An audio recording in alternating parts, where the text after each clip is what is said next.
Assalamualaikum warahmatullahi wabarakatuh. Perkenalkan, nama saya Rio Saputra. Saya di sini beserta teman saya Maya Indasari akan mendiskusikan tentang makalah kami, yaitu peluang dan distribusi peluang, yaitu mata kuliah statistika pendidikan. Tujuan kami di sini adalah untuk mengetahui pengertian dan dari peluang itu sendiri.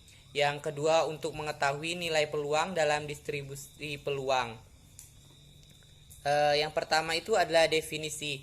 Di sini itu ada beberapa definisi. Yang pertama itu menurut Sunjana, yaitu dua peristiwa atau lebih dinamakan saling eksklusif atau saling asing jika terjadinya peristiwa yang satu mencegah terjadinya yang lain.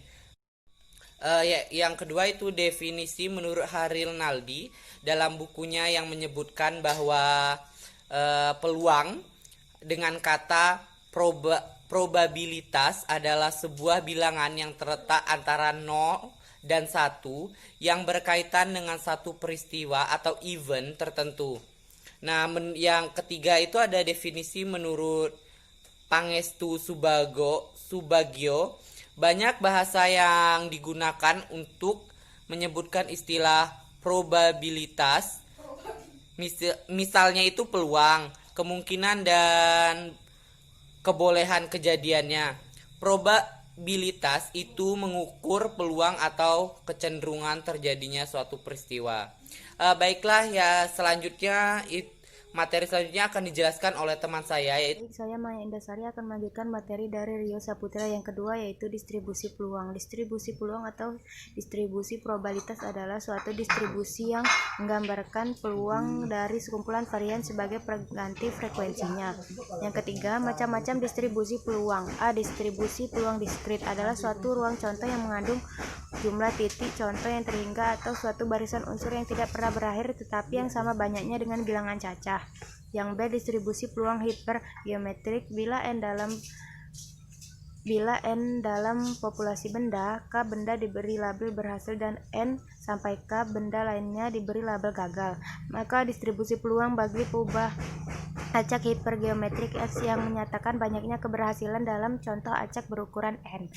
C, distribusi peluang Poisson. Percobaan yang menghasilkan nilai-nilai bagi suatu peubah acak X, yaitu banyaknya hasil percobaan yang terjadi selama waktu selang tertentu atau distribusi daerah tertentu. Yang D, distribusi peluang geometrik. Percobaan yang mengandung tindakan yang bebas berulang-ulang dapat menghasilkan keberhasilan dengan peluang Q sama dengan 1 kurang P. Maka distribusi peluang bagi peubah acak X, yaitu banyaknya ulangan sampai munculnya keberhasilan yang pertama.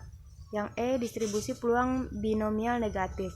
Percobaan yang mengandung ulangan yang bebas dan berulang-ulang dapat menghasilkan keberhasilan dengan peluang P dan kegagalan dengan peluang Q sama dengan 1 dikurang P, maka distribusi peluang bagi 10 ubah acak X, yaitu banyaknya ulangan sampai terjadinya keberhasilan.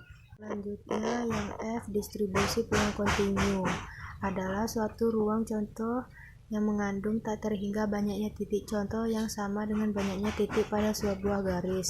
Yang keempat, macam-macam distribusi peluang kontinu.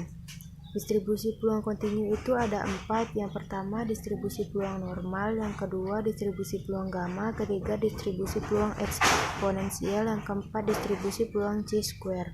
Baiklah, sekian materi dari Maya Indasari dan Rio Saputra. Lebih dan kurangnya kami minta maaf. Assalamualaikum warahmatullahi wabarakatuh.